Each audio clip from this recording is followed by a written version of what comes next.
You can pilot a mech Yes, really. The Dwarven engineered battle robot is a late game treat that asks the question, what if a Bioshock Big Daddy and a Titanfall mech had a baby? Equipped with thrusters, machine guns, multi-target lock homing rockets, and a wide radius EMP blast, your sword and board wielding enemies don't stand a chance. Fire-breathing dragons and machine gun toting mechs could absolutely destroy Crimson Desert's balance, but they've been carefully plotted on the campaign's overall power curve. Pearl Abyss's combat team explained that such mounts are not designed to be simple tools that you can use whenever you want, and so all of the robot's destructive devices drain a limited fuel gauge, which, when depleted, will put the machine out of action. This means you can't just use this modern marvel of technology in perpetuity. You won't be able to stroll up to a boss battle and decimate a knight with your stock of missiles. But when you are in the pilot's chair, there's no denying that things become more of a massacre than an even matchup. Pearl Abyss is happy with this power spike though. The team considers it something of a present or a reward for players who have progressed so far into the game. As you can see, there is a wide range of combat options to say the least, and that brings us back to the fighting game comparison. Something like Street Fighter is arguably the inverse of Dark Souls, as in a From Software game, the true challenge is learning everything about your enemy and then attempting to exploit that, whereas in a fighting game, the challenge is to learn everything about your character and master their moveset. Pearl Abyss subscribes to the Street Fighter approach, and explains that the goal is for Crimson Desert's difficulty to become increasingly more manageable the more you master Kliff's abilities. That's easier said than done though. Like a fighting game, there's the sense that every one of Kliff's actions has an alternate version if you combine it with the right skill. This naturally creates depth, but also complexity. Dive in without any instruction and it can feel quite overwhelming. In an attempt to keep things as simple as possible, Pearl Abyss has put a lot of focus on what each button does. The idea is that there's consistency in every action. If you want to introduce an element into an action, you build on your existing knowledge of the controller. Clicking the thumbsticks, for instance, fires magic spells from your palms. Click the left stick to use your left palm, click the right stick to use your right palm. And so to do a triple jump, which is powered by your magic spells, you string together an L3, R3, L3 combo, rather than tap the jump button 3 times. At first glance, Crimson Desert certainly looks like many other open world games, and that's not an unfair comparison. As we'll explore later in this month's IGN First, there are plenty of genre staples here, from puzzle dungeons to faction quests to bounties posted on the town bulletin boards. In totality, this is not an unusual game, but zoom in on the combat and you'll find quite an unusual beast. It's built atop the classic staples. There's still dodges and parries and regular attacks, but never before have I played a medieval fantasy game where I can chain Spider-Man's swing into Batman's glide, into a ground pound that's delivered like Sonic the Hedgehog doing his best Hulk impression. In short, it's safe to say that Crimson Desert is trying something different. For more from Crimson Desert, check out our exclusive gameplay videos, and be sure to stick with IGN throughout the entire month of October for even more insights into this fantasy open world adventure. You're here. I am the true Marley. The Marley you encountered was Hall, a constructed consciousness, my mirror self, if you like. I don't know what you mean. Yes, I'm sure it's quite confusing. Just know every alarming event across Delicia is Hall's handiwork. So, let's cut to the chase. You're seeking a means to destroy the flying fortress. I am, yes. It wasn't built for war, you know. That was never its purpose. Fearing I'd delete him, Hall struck a bargain with Caliban, locked me up, and fled to the fortress where he warped it into a weapon. In order to destroy such a weapon, you'll need to acquire Golden Star's power core. Golden Star. Yes, a weapon that can rival the fortress itself. With that device, we can overload the fortress's own power core. Don't worry about the details. The device on your arm will do the heavy lifting for you. Just jam that core into the fortress, and I can jettison Hall out of there. Simple enough. If you have an inquisitive mind, feel free to poke around. Plenty of notes, scribbles, and half-finished masterpieces lying about. Cheerio, for now.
Tap two of your controller's face buttons together and he'll lunge, thrusting the blade directly forward. If you then press both the light and heavy attack buttons at the same time, he'll transition into a powerful, magic-infused overhead slam, bringing his sword down in an arc of dizzying particle effects.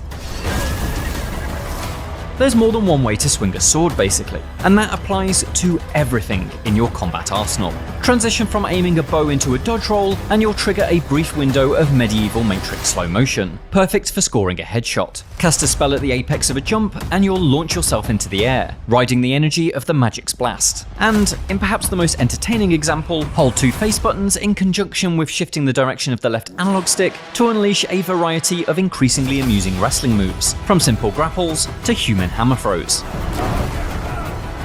Key inspirations for Crimson Desert's combat was retro arcade games like Samurai Showdown, Final Fight, and King of Fighters. Suddenly, all those multi-button combos and link moves make much more sense. But those fighting game combos are not necessarily the thing that Pearl Abyss intended to replicate. The team cites the strong sense of impact that comes with each blow, both inflicted and received, as a key aspect they wanted to capture. That's clear not just in the visuals, but in the crunchy audio.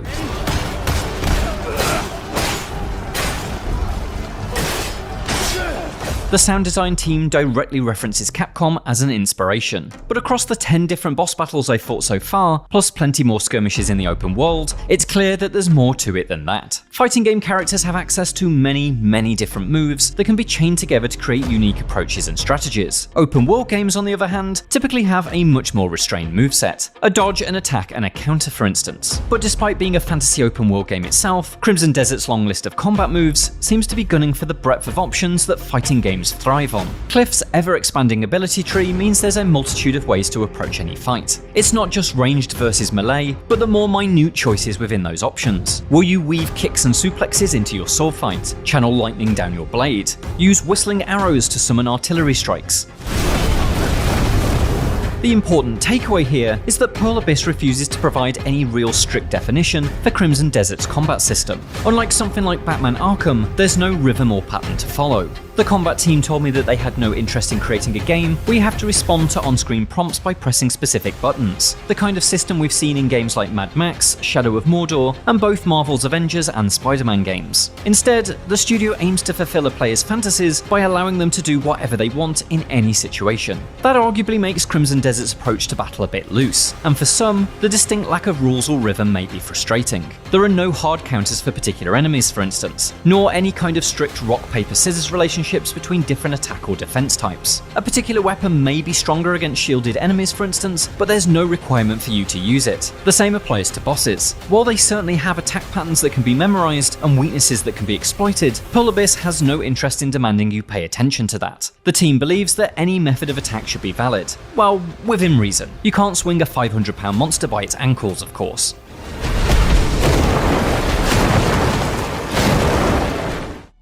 This, there if you want it but no worries if you don't approach, extends out into the world itself. The black space engine that powers Crimson Desert is able to simulate elemental reactions, so water can either freeze or conduct electricity when struck by the correct spell, while wood will burn and smoulder when set alight. The combat team cites the modern Legend of Zelda games as inspiration for this, in which there's constant interaction between you and the environment. But this is very much a system that you can master and exploit if you choose to, rather than a core component of combat. For instance, there won't be a boss battle where you have to freeze water to hold your foe in place, or coax them into a metal grid you can then electrify with a lightning spell. Kliff is not a wizard, and so his spells come courtesy of a bracelet that grants him simple mastery over fire, ice, and lightning. But new weapons and gear help expand his ability set further than the unlocks available on your skill tree. There's a spear, for instance, which opens up like a propeller and blasts enemies with bursts of wind like a deadly airzuka, and a sword that summons an angry genie-like creature. The further you progress though, the wilder these options become. Kliff is able to ride a number of mounts, which in the early hours are simple horses with no remarkable talents. But head into the territory held by the Black Bears faction and you'll be able to saddle up on a massive grizzly, which can swipe at foes with sharpened claws, effectively thinning out herds of barbarians. Fast forward a few hours and things become stranger still. Your simple horse could be traded for a raptor. Yes, you can ride on the back of a literal dinosaur. If you prefer your scaly mounts to fly and breathe fire, then Crimson Desert also has that covered too. Fantasy's most important creature is present and correct here, and in the game's later hours you'll be able to command Tristar the Dragon, who will swoop in at your beck and call. But that's not the wildest option. Dispelling any notion that this is a typical high fantasy video game, in Crimson Desert,